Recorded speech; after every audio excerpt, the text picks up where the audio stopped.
E se uma voz que vem, sei lá, do além, pudesse ser confirmada? Olha só que história. Em 1863, uma mensagem super misteriosa apareceu, vinda de uma fonte completamente desconhecida.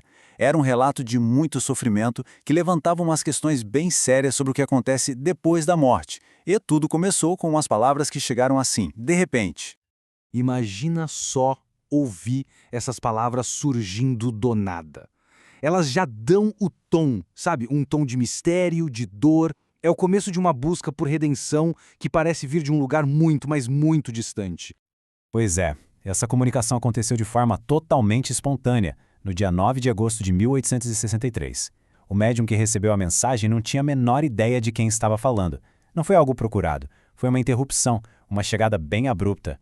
No começo, a identidade era super vaga. A única coisa que se sabia era que era um pobre marinheiro que teve um fim trágico no mar. Mas a história que ele estava prestes a contar ia revelar um sofrimento que, nossa, ia muito além da morte física.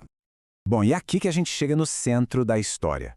O espírito não descreveu apenas como morreu, mas uma provação assim terrível que continuou por muito tempo depois que o corpo dele se perdeu no oceano.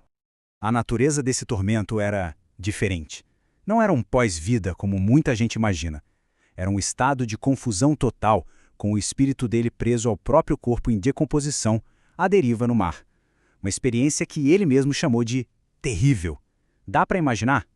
E essa linha do tempo aqui ajuda a gente a ter uma noção do tamanho da provação. Foram quase 8 meses entre a morte e a descoberta do corpo.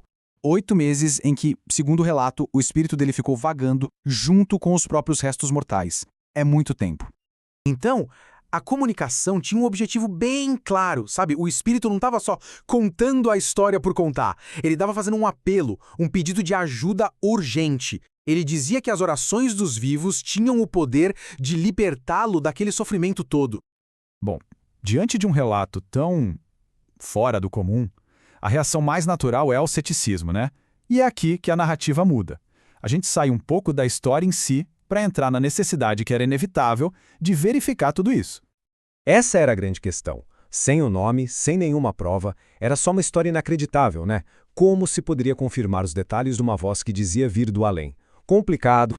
E aqui, minha gente, a história dá uma virada impressionante, porque uma resposta, de fato, foi encontrada.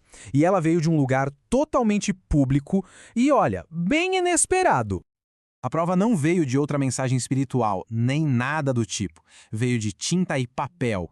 Um artigo num jornal local, publicado só 2 dias depois da primeira comunicação, tinha os fatos que iam validar a história toda. E aqui que tudo se encaixa de um jeito impressionante. A data em que o corpo foi achado, a profissão, o nome, detalhe por detalhe o que o espírito tinha alegado batia perfeitamente com um registro público que o médium não tinha como saber que existia. E não para por aí. O jornal ainda trazia mais detalhes que confirmavam a identidade. O nome completo, a idade, a data exata da morte e até aquele detalhe comovente de como a viúva dele o identificou. Cada pecinha se encaixou no lugar. Com a identidade verificada, tudo certinho, o espírito de Pascal Lavic se comunicou uma última vez. Mas agora, o propósito era outro. O momento dessa última comunicação é super importante. Ela acontece depois que a identidade dele foi provada.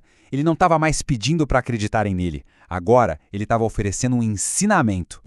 A mensagem final dele transforma a tragédia pessoal em uma lição universal. Ele usa a própria provação horrível como um aviso, um apelo para que se pense na vida futura e na importância da fé, do arrependimento. E isso deixa a gente com uma reflexão bem profunda.